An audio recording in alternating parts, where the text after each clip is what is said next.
And hello, Satium. My name is Evan Weiner, and for the next hour or so, we'll talk about George Washington, Thomas Jefferson, Barbados, Quebec, Nova Scotia, and a whole bunch of other things that I learned by giving talks on cruise ships about American history. I want to thank Allie for inviting me, and I hope you're having a good day so far. And that guy that's standing there next to me is, of course, George Washington. That's on the Upper West Side of Manhattan, across the street from Central Park. And George Washington is known as the father of the country. But who would be the father of the country if George Washington never went to Barbados? Or even better yet, how would the Declaration of Independence would have looked if Thomas Jefferson was not aware of the Charter of Barbados? Well, these are some of history's mysteries that not necessarily taught in United States schools. George Washington did spend some time in Barbados, the only time he left the North American continent, and Thomas Jefferson may or may not have lifted some words from the Charter of Barbados, which was signed in 1652. And there is the Washington Monument in Washington, D.C. It had a couple of things wrong with it a few years ago, and they were trying to fix Washington. And yeah, they did fix this Washington. But let's go back to Barbados. It's 1649. That is about 127 years prior to the Declaration of Independence being written by Thomas Jefferson and signed by all of the people that signed the Declaration of Independence, including people like John Hancock. Anyway, 1649, Barbados was involved in the English Civil War, and that Civil War resulted in the defeat and execution of King Charles I in 1649 and the rise to power of Oliver Cromwell as Lord Protector. The war would come to Barbados in 1651 and would end with the Charter of Barbados. The royalists who supported King Charles decided, hey, we got to get out of here. And they went looking for another place. And there was this colony by the name of Barbados that was there. Hot weather, yeah, that's okay. But there was a lot of money being made there by this point. And let's run to Barbados. And hey, it's better to be in Barbados than losing our heads like the king did. So they bought property in Barbados. The Charter of Barbados was agreed upon January 11th. And that would be 1652 and ratified, and where else? These are English citizens, or former English citizens, in Barbados, in a tavern. They did a lot of things in a tavern, ratified at the Mermaid Tavern, or in the Mermaid Tavern in Ostends on January the 17th, 1652. In that Charter of Barbados, there are 23 articles, some of it addressing religious liberty, that's Article 1, some of it free trade, some of it taxation, and the authority of the local assembly. Now let's backtrack just a little bit, not that much, just a little bit. The Civil War and the Charter of Barbados are done January 17, 1652. And like I said, I've been on cruise ships, and I speak on cruise ships. And I'm not one who goes to Barbados to lay in the sand and get suntan. That's not for me. I go looking for things. And I found this, or actually my wife found this.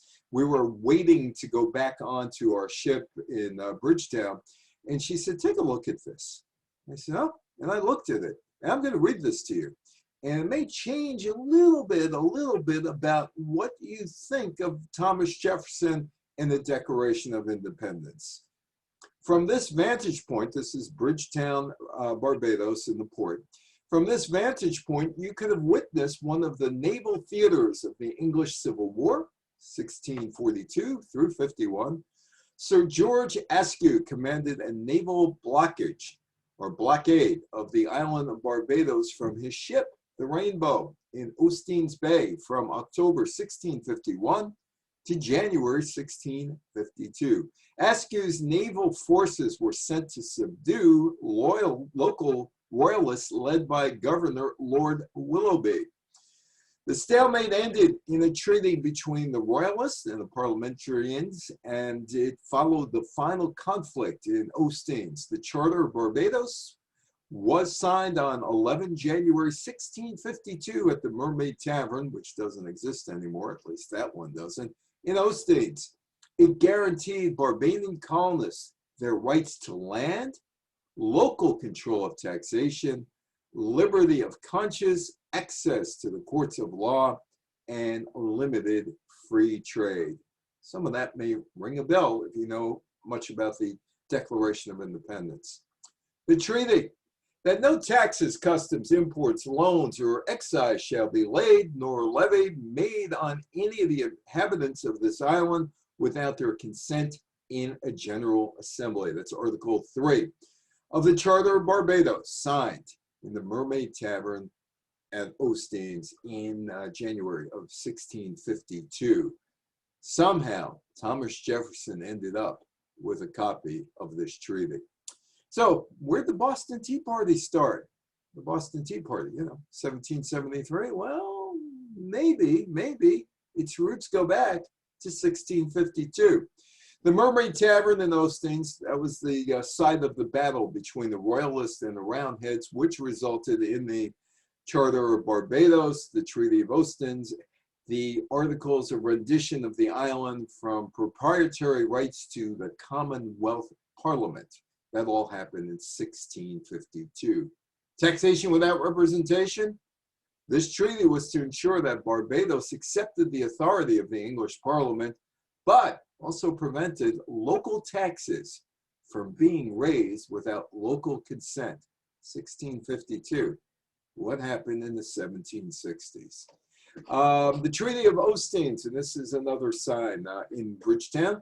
The Treaty of Ostends was negotiated, signed at the Tavern, and its concept of no taxation without representation was the inspiration for the Boston Tea Party in 1773 and subsequently included in the American Declaration of Independence in 1775. Now, this is the Barbados take of it. The Declaration of Independence, of course, was 1776, but they're proud of their local history, and they should be, because some of their things that happened on that island ended up impacting what happened on the mainland in North America. And there is Thomas Jefferson. Oddly enough, you go to the Jefferson Memorial, and we got there before they put parking meters in, so you have to pay to get into the area and walk around. Now, this is a couple of years ago, and there's no mention of the Treaty of Ostends. You go look it up on whatever site you look up, Google or Yahoo, whatever thing. There's almost nothing about this. Almost nothing about this. Barbados historians think that the charter did influence the American Declaration of Independence, and that's because George Washington, when he visited Barbados, because his brother had tuberculosis and nobody wanted to go with his brother to Barbados, where allegedly he was going to get cured, he had to become acquainted with the charter. Or some Barbadians ended up in the Carolinas, and somehow Jefferson might have met up with them or their ancestors in the 1740s or 1750s, whatever, wherever and however Jefferson might have met up with them. Now, how did George Washington get to Barbados? Well, Lawrence Washington, his half-brother, was suffering from tuberculosis, and his doctor said, hey, listen, there's a British colony down in the Caribbean named Barbados. It's warm down there. Maybe you got tuberculosis. Maybe you go down there and you spend the winter in the tropics. Okay, maybe it'll cure you. Lawrence had nobody to go with because his wife said no. They had a lot of trouble having children live on them after childbirth, and finally they had a couple of kids living. And she said, no, I'm not going with you. Find somebody else. And Lawrence is looking around. He said, hey, George, what are you doing this winter? How about we go to Barbados together? George Washington was 19 years old at that time, and he lived in a pretty rural area in Virginia. He said, sure, let's go. And the two brothers take off for Barbados. They apparently sailed on a ship called the Success. Now, in the Mount Vernon Library in Washington's state in Virginia, there's stuff about him going down to Barbados, including the ship that they were on, the Success, which was a small trading sloop. Now, that voyage took about 6 weeks. Now, today, that voyage would take about 2.5 days on a big ship going 22 miles an hour, maybe 3 days. The voyage took 6 weeks, and George Washington was highly unimpressed with the Atlantic Ocean. In fact, he called the Atlantic Ocean fickle and merciless. Notice how he spelled merciless, M-E-R-C-I-L-I-S-S. That was his way of spelling back then. It could have been correct those days. And they did end up in this place. Well, it didn't look like this place then. It might have looked like this place then. It was Gedney Clark's house. Gedney Clark was the uncle of Lawrence Washington. Lawrence Washington being George Washington's half-brother. He had a place for them. Great, they got there, and that's where they're going to stay. But before they get there, Washington kept a diary going down to the island on his way on the Success. And he recorded the weather and the details about sailing and the fish they caught or tried to catch. Some of the fish included dolphin and pilotfish and shark, barracuda, tigerfish. Still, Washington's not very impressed. November 2nd, 1751. The brothers, 1751, 1751, the brothers dock. George Washington is 19 years old, and he is going to the biggest city that he has ever seen in his life, Bridgetown, Barbados. He did not see this sign there, but they did land around here, Carlisle Bay, Barbados. Barbados is surrounded by 200-meter deep shelf located 2 to 3 kilometers offshore. There are all kinds of reefs around Barbados, barrier reefs and patch reefs and also fringing reefs. And there's coral. There's coral all over the place. And so it's kind of tough to get into. The Carlisle Bay is where a lot of people go swimming. And of course, you get your resorts on Carlisle Bay, which they didn't have in those days, although Gedney Clark owned land in that house right near Carlisle Bay. The English settled the island in 1627. By 1647, it became the center of the sugar trade and also the slave trade. But sugar became king, and that's why those Englishmen, the royalists and the loyalists, fled to Barbados because there was money to be made. Barbados was one of Britain's most precious colonial possessions. Bridgetown, where the Washingtons landed, was one of the most populous cities in British America. It was also one of the wealthiest. Gedney Clark was an uncle of Lawrence Washington. He invited them to his house. And George was kind of reluctant because he found out that Mrs. Clark had smallpox. And within a week, George had smallpox. He survived. Turned out to be a lucky break for him in this way. During the Revolutionary War, George Washington didn't have to worry about smallpox. He got it, that was it. So he gets the disease, he recovers, but more importantly, during his time there, he gets to meet a lot of people. And those people are in the British military. And for some reason, they took him in, maybe because he was 6'4" and he was also a British citizen. And Washington started looking at the island's defenses, and he concluded that Barbados, in addition to the slave trade, in addition to everything else that's going on in Bridgetown and the surrounding little area there, was one entire, I-N-T-I-R-E, not with an E, but with an I, fortification. And this was the fortification. This still exists. Of course, it's museum pieces now, but this still exists on the wall, and the old cannons being placed there. And you go into Bridgetown, into the port, and you see the Barbados Navy that's in the port of Bridgetown. But Bridgetown was heavily fortified, heavily fortified. And for some reason, the 19-year-old George Washington was accompanied by the royalty of the British Navy. And he was shown all of the defenses and how things were done. And Washington gets an idea in his head while he's in Barbados. Hey, the military life might not be a bad life for me. The brothers would go back to Mount Vernon into Virginia. Eventually, Lawrence Washington would die from the tuberculosis at his home in July of 1752. Meanwhile, Washington is kind of at a dither. He's not really sure what he's going to do for a living. His family didn't really have enough money to send him to a posh school in England. And so he was around Virginia, and he's trying to figure out, well, I could do this, I could do that. Hey, let's try the military. And he does.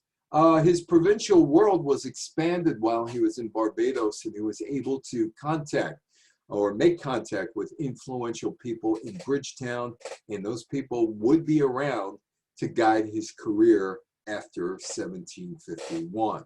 He returns to Virginia and decides the military life is for me, and this is what I want, and I want to advance in the British military, see as far as I could go in the British military.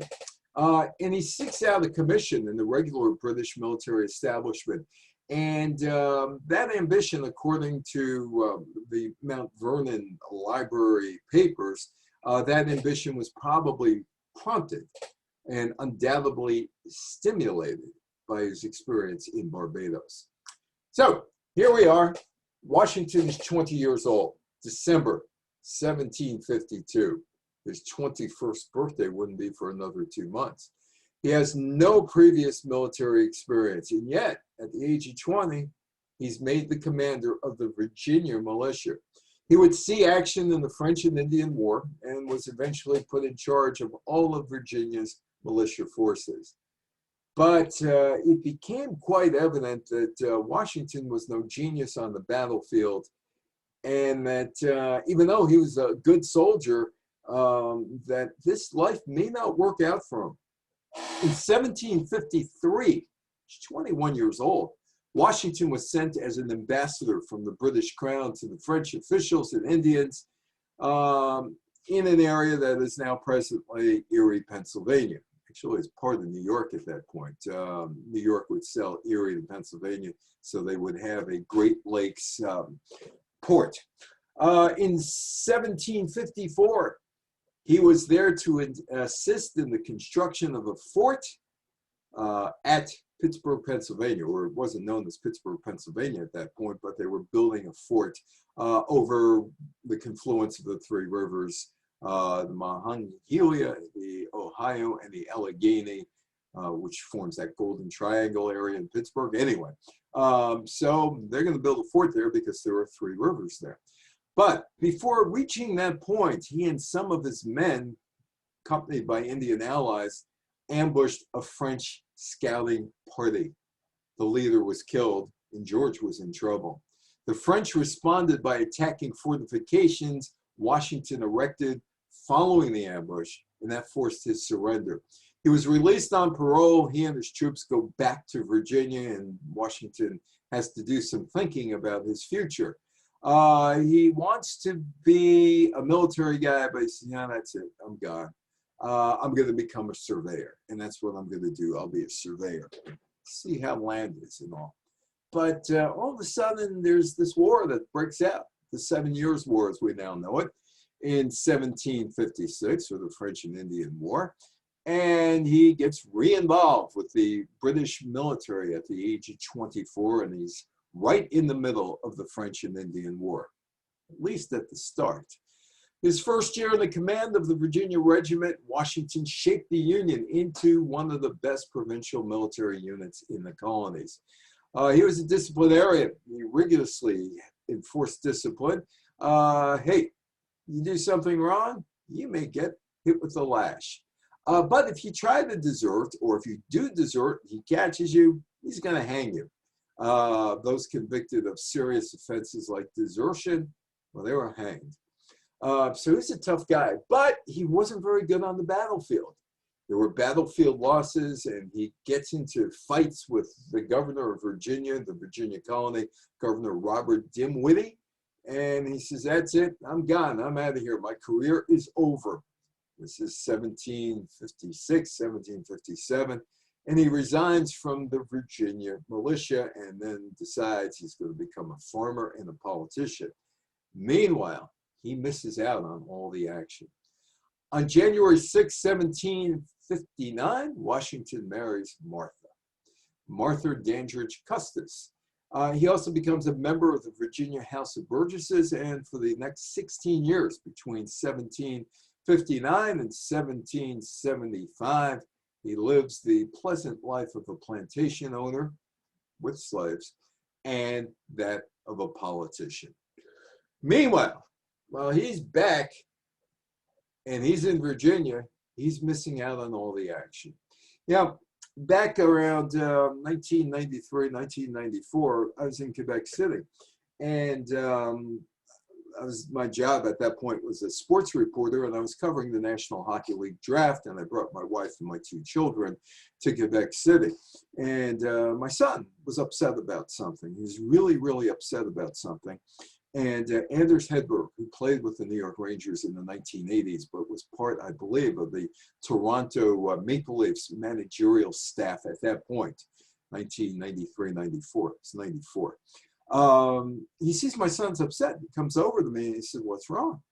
And we started talking, and he takes my son. This Hotel Frontenac is the other way. He takes my son, and he says to my son, as he's walking, he says, look at the Plains of Abraham. He said, a lot of North American history changed there on the Plains of Abraham. Washington is back in Virginia. The Plains of Abraham is where life changes in North America, at least the Canadian part of North America, or rather the English part of North America, with Upper Canada and the southern colonies. Everything east of the Mississippi changes. Everything around the Great Lakes changes. Everything in New Brunswick, or rather Nova Scotia, there's no New Brunswick at that point, and Prince Edward Island and Nova Scotia, everything changes because of a battle. That is looking down at the St. Lawrence Seaway in Quebec, and that is the wall, the fortress that is put up by the French to protect not the lower city, but the upper city, where the rich people live. And right over there is the Plains of Abraham. 1759, September 13th, 1759 is the exact date when the character of at least the British part of North America changes. And it has not been solved to this day. That is where Montcalm is defeated by Wolfe on the battlefield. 15 minutes, the Plains of Abraham in Quebec City. In 1759, the British, under the command of General James Wolfe, besieged Quebec City for 3 months. The city was defended by the French general, the Marquis de Montcalm. And that's Frontenac in the background there, and here's the Plains of Abraham. And what the French did was they built a wall, and the wall was to protect where the rich people live, not the old city. The old city, Quebec is a 2-level city. It's the walled city, protects the upper part of near the shore on the St. Lawrence Seaway, and then there's the lower level, the old city down there, which is quite charming if you ever get to there. But anyway, so they built this wall, and then there's a whole bunch of cliffs and crags, and they figure, you know what? The British can't come up the cliffs and crags. We're okay. We don't have to worry about them. And they're looking down, and they're looking down and seeing, well, are the British coming, the British coming, the British coming, and they're looking down from the top of the wall. In 1605, the French colonists established the first permanent European settlement in the future Canada and the first north of Florida. at Point Royal, and that would eventually be known as Acadia, and that would be Nova Scotia. Louisbourg, French settlement, 1713. By 1730, it's the biggest military fortress. It would fall to the English in 1758. In 1713, because of the wars that were going on in Europe, the Treaty of Utrecht gave Cape Breton Island and Prince Edward Island to the French. That is the old fort that's been rebuilt to a quarter of its size scale because they need a tourist attraction in Cape Breton, and they were hoping that would become a tourist attraction. It's too far from Sydney, so the cruise ship people generally don't go there. We rented a car to go there and to see the old fort. It was built to get tourists, but they only get local tourists. They don't get cruise ship people necessarily. Louisbourg was captured by the British in 1758. The fort was demolished. It was reconstructed. Longfellow wrote about it in the poem Evangeline, about how, and let's not sugarcoat this here, there was ethnic cleansing of Nova Scotia of the French by the English. And there's the lighthouse, which is next to the fort. And there's in Nova Scotia, and I'm going to Nova Scotia because Nova Scotia takes place before Quebec. So the sack of Louisbourg is done. When you walk in Halifax, there is what I call the walk of shame, all the things that the Brits and then the Canadians did. There's apologies all along the harbor front in Halifax. And if you look at that picture there, and it talks about, well, it shows the exile of Nova Scotians and some from east of Nova Scotia. But this is just Nova Scotians going to French colonies. And one of the French colonies they ended up with was Louisiana. And one of the reasons that Louisiana and the United States has Cajun culture is because of the expulsion of as many Frenchmen and women, but mostly Frenchmen, from Nova Scotia as possible. They left from Halifax. They put them on this little bit of land, this prison, in the Halifax port. And if you survived, and the survival rate wasn't very high at that place, if you survived, you got your get out of jail card free and you were shipped to some other territory.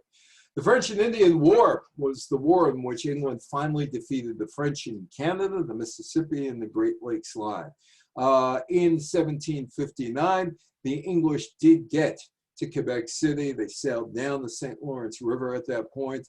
They went a little past the wall. They went to the crags and the cliffs, climbed over the crags and the cliffs, got onto the battlefield, and within 15 minutes, Montcalm was killed and the French surrendered. The English take over Quebec, which caused a whole set of series of other problems, particularly in the Revolutionary War, because the French citizens were not supposed to get any rights. Revolutionary War, they got some rights to practice religion and also to practice the French language, because the Brits were afraid that the French might defect to the American side during the Revolution.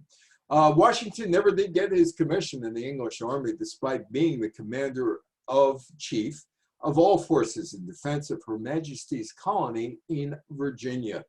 Think about how history could have changed because the Revolutionary War ended in Virginia. So he goes back home. And he lives the rest of his life, so he thinks, as a gentleman farmer. The war is done as far as the French and the English in 1763. The English complete the ethnic cleansing of Nova Scotia. The English take over Quebec. They have all the rest of the land east of the Great Lakes in the what was going to be called Upper Canada. And they have the Southern Territories. The 13 colonies are known as the Southern Territories.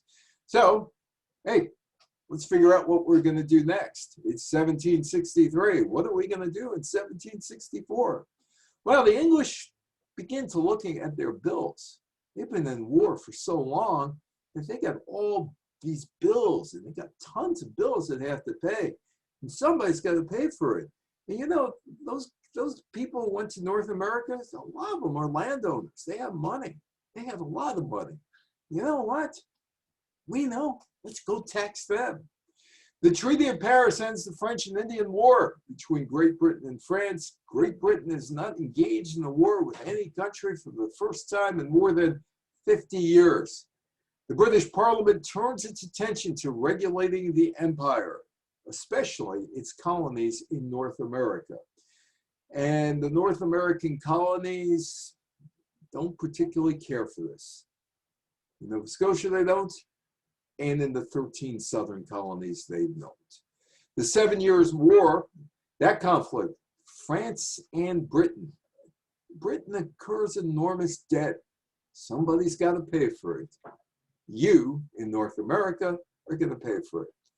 Now, you got to remember, if you look at the geography of those days, where Maine is now, that was Massachusetts. Massachusetts abutted Nova Scotia. So they kind of knew each other, the Nova Scotians and the Massachusettsians, and they kind of talked back and forth. And they know in the Massachusetts colony and other colonies, they know that England has won the war. They have won Quebec. They've chased the French out of Nova Scotia, and they're just leaving a skeleton crew in the colonies, and they got all kind of governors to take care of whatever needs that need to be taken care of in the colonies. So, you know, we don't need a big army presence anymore. And 13 colonies hear about that. 1763, the English Parliament issues the Proclamation of 1763, prohibiting settlement in the American colonies west of the Appalachian Mountains. George Washington starts getting upset because, now you gotta remember, Virginia today is not the Virginia of those days where West Virginia was part of it. It was just one big territory. The proclamation is greatly resented in Virginia because the Appalachians part of West Virginia. And George Washington gets upset about that. Parliament 2 years later imposes the Stamp Tax, Stamp Act for taxing American colonies. In the House that George Washington is serving in, the Virginia House of Burgesses, Patrick Henry introduces the Stamp Act resolves. These resolves challenge Great Britain's right to impose the tax. Gee, 113 years earlier, 1652, Charter of Barbados. Nobody knows how these people learned about the Charter of Barbados, but they've heard about it. And they're beginning to think, why are Barbadians being treated like that? Why not us? 1766, the English Parliament repeals the Stamp Act, but passes the Declaratory Act, which asserts Great Britain's right to pass any laws governing the American colonies. Hey, wait, 114 years earlier, over at the Mermaid Tavern, you said you weren't going to do this to Barbados. Why are you doing this to us? 1767, the UK Parliament imposes the Townshend Duties, taxing imports of tea, glass, paper, lead, and paint in the American colonies. And again, the American or the Southern colonists, and not American colonists yet, the Southern colonists are beginning to say, hey, why us? Why are you doing this to us? And they're beginning to think, maybe we don't want this deal where we're colonists anymore to Great Britain. Maybe it's time for us to get on out of here.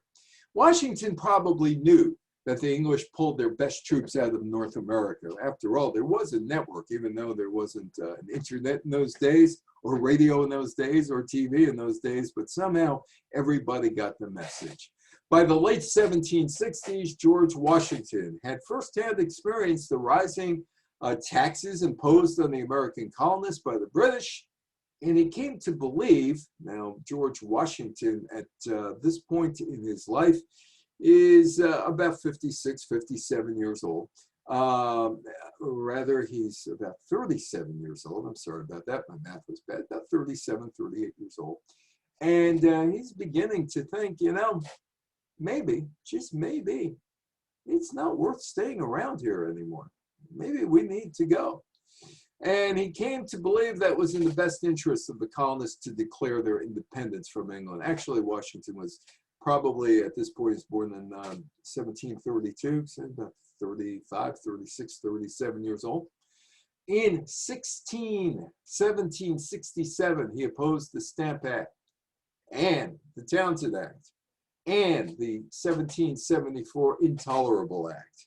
Didn't want to deal with that anymore. He starts looking for allies. And goes back to the Pittsburgh area. And I decided to eavesdrop on this conversation that he's having with an old Indian ally. George is basically saying, hey, listen, you know what, we got to get the Brits out of here. So if we could get the Brits out of here, you know, I could do it. I think I could do it, but I need your help. So what do you think? So he's looking for allies starting around 1770 to get out of this deal with the Brits. In 1773, Parliament passes the Tea Act. The Boston Tea Party takes place in Boston. A party of nearly 50 men disguised as Indians, led by Samuel Adams before he became the beer. Samuel Adams was a rabble rouser in the Boston area, often talked on street corners looking up at the sky, according to the tour guides in Boston. They board ships, they break open 343 chests of tea, and they take all of them and they empty them in the Boston Harbor. For $10, you could do the same thing today. If you go to Boston, you could go to that restaurant and you could hop on a little boat there and throw some tea off of the ship, and it cost you $10. Well, it did pre-pandemic.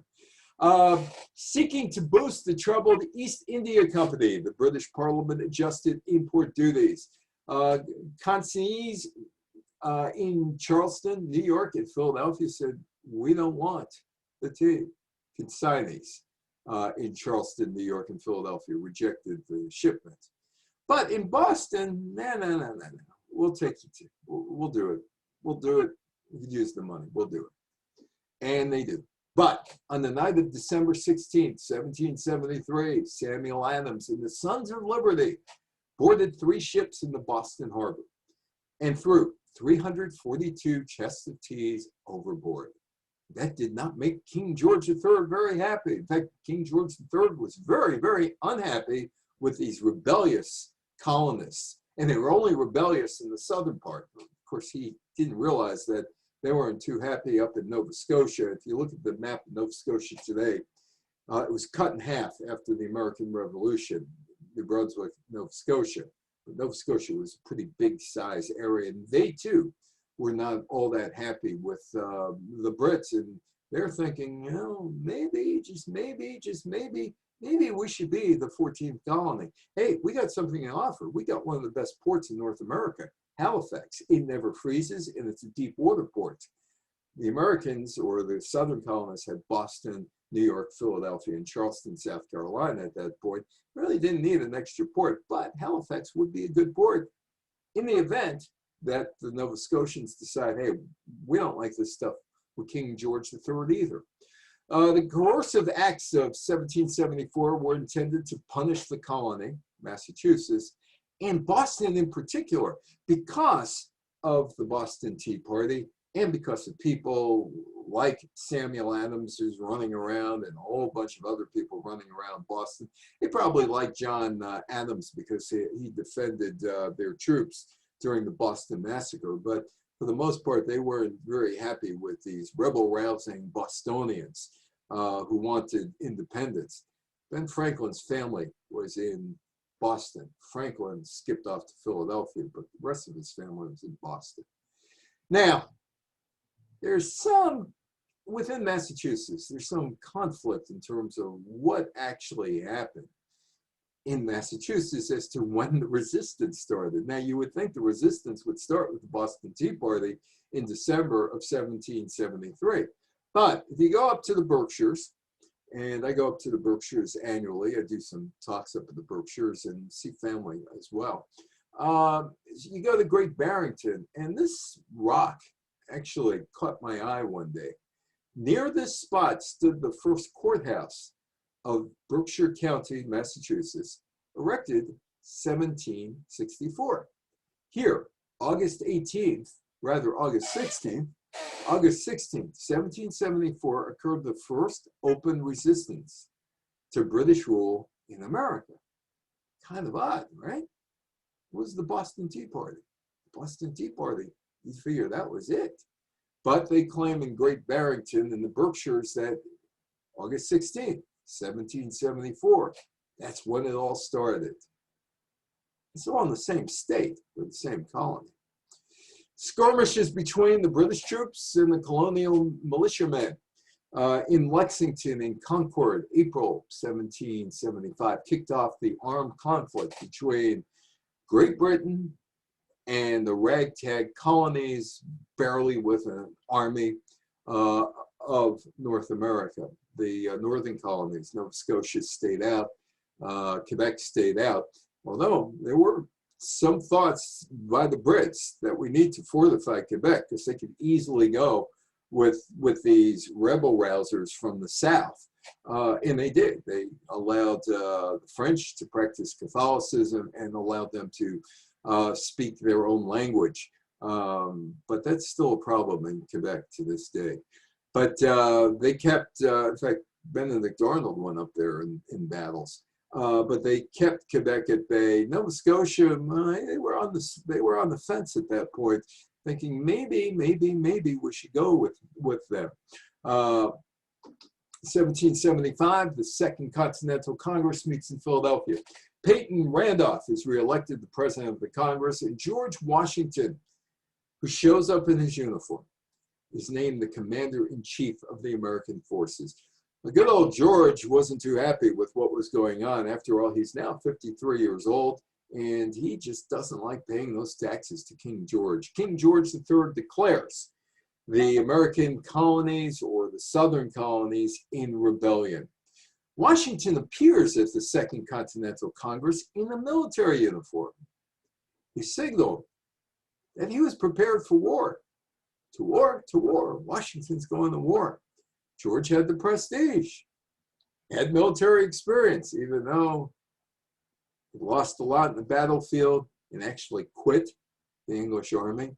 And he had charisma. Apparently, he had a lot of charisma. He's also, again, 6'4". He's the tallest guy in the room. Back in the 1770s, he was a tough guy too. They knew about his toughness. So he was the guy that they wanted for the army, the Continental Army. Washington, of course, knew British tactics because he absorbed British military tactics in Barbados. He was part of the British Army back in the 1750s. He had some insight into their strengths and their weaknesses, even though he had been away for a long time. But they didn't change what they did, so he knew what they were doing, and that proved invaluable during the Revolutionary War. Washington had the ability to keep the struggling colonial army together. They didn't have any money. The troops were poorly trained. They lacked food, ammunition, supplies. Soldiers sometimes went without shoes in the winter. But Washington was able to keep them together. They gave them direction and motivation to keep them going. He also got people like von Steuben, who was thrown out of the German army because he was gay, and the French on his side. So even though he started out with this ragtag army, he was able to get some of the best military people out of Europe in terms of the French and the Germans. And he made some decisions as well. One of the decisions he made, not to go after Nova Scotia. He didn't have the money for ammunition to take Nova Scotia, so he left them there. Now, Nova Scotia kind of soured on the American army during the Revolutionary War because they felt that there were things that were going on. They were being double-crossed, and they decided to stay with the Crown.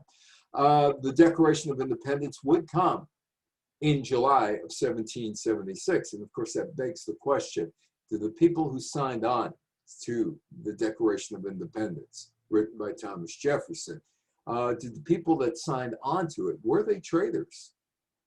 Were they traitors? They were revolutionaries. They were trying to get away from Britain. But why didn't they, when they came to agreement that Thomas Jefferson wrote exactly what they wanted to, and John Hancock put his name bigger than anybody else because he knew George III had bad eyesight and he wanted to make sure that he saw the name John Hancock, who might have been the richest man in America at that point, or in the southern colonies at that point.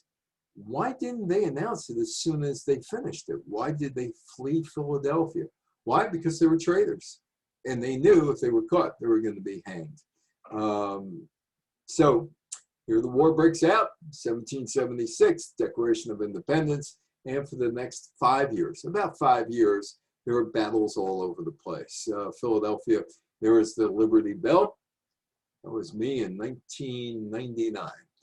In 1781, the Revolutionary War is just about done. The Americans, with the assistance from the French, also from people like von Steuben, beat the English in Yorktown. The war is just about done. A ragtag group from America beats one of the best armies in the world, Great Britain. But there's 2 years where things have to happen, negotiations have to happen, and there have to be basically a severance of the colonies from England. Let's get back to the Tavern, Francis Tavern. Remember, these people were English ones. This is where George Washington in Lower Manhattan on Broad Street says goodbye to the troops. And that was going to be it. 1783, the war, well, just about done. All the I's are dotted, the T's are crossed. America becomes a fledgling company. The Tavern, Francis Tavern, becomes the seat of the American government. Well, why not? Politicians by day and a bar by day and by night. Today, it's still a bar. It's a museum. Some of the offices were on Cherry Lane in Lower Manhattan, Cherry Street, rather. There's no trace of some of the seat of government over there, but they have it over at Francis Tavern. Washington is done. He's done. He's 51 years old now. He's done. He's going to get out of here. He needs to go home, go back to seeing Martha. But you know what? The country is struggling. The Continental Congress is not doing all that well. And there are all kinds of things going. Yeah, we're a country, but you know, we're 13 colonies still. We're still not really a country. What does Georgia have in common with Massachusetts? You know? There would be a constitutional convention in 1787, and Washington, who's now 55 years old, says, all right, I'll go. I don't want to go. I don't need to go, but I'll go. You want me to go? I'll go. I'll be a delegate from Virginia. You know, I'll go. I don't really want to go. I'd just rather stay here with Martha. But okay, I'll go. So he gets to Philadelphia from Virginia. It's not that long a trip. About 180 miles. Anyway, he's unanimously elected as president of the convention, and the reluctant Washington takes off the gloves here. He's no longer reluctant. And he decides he's going to talk about what's wrong with the country, and you better listen to me. He held considerable criticism for the Articles of Confederation, which kept the 13 colonies together. No. This is terrible. It's awful. It's gone. You got to get rid of it because it's a weak central government. It's a weak central government. It's nothing more than a rope of sand. How are you going to do this? You can't do it with a new nation. You know, you need a strong center here. I found out during the Revolutionary War how much this is worth. It was worthless, absolutely worthless. Didn't even have money for my men. Washington's view, need for a strong federal government, and that grew out of the Revolutionary War, as well as the inability of the Continental Congress to rally the states to provide for the needs of the military. The states didn't want to give up money to help build the country, that in Washington's view, the way it needed to be built. And he said, hey, I'm going to take this job. I'm going to be the government. Literally, he was going to be the government, except he didn't want to be the king. Although it's good to be the king, as George III would tell you. Maybe. But here he is. He's at Federal Hall. He's taking the oath of office. President of the United States. He's the #1 guy, and he is going to build the country. Federal Hall. First inaugural address. Washington makes the appointment of every high-ranking official in the executive and judicial branches. This would shape policies for generations to come. Washington is in charge of the government, and his right-hand man is Alexander Hamilton. Washington picks up Hamilton during the Revolutionary War, and he listens to Hamilton. Hamilton, he thinks, is very brilliant. He probably would have produced a play about Hamilton as well if things like that were in his purview at that point. And there is Alexander Hamilton.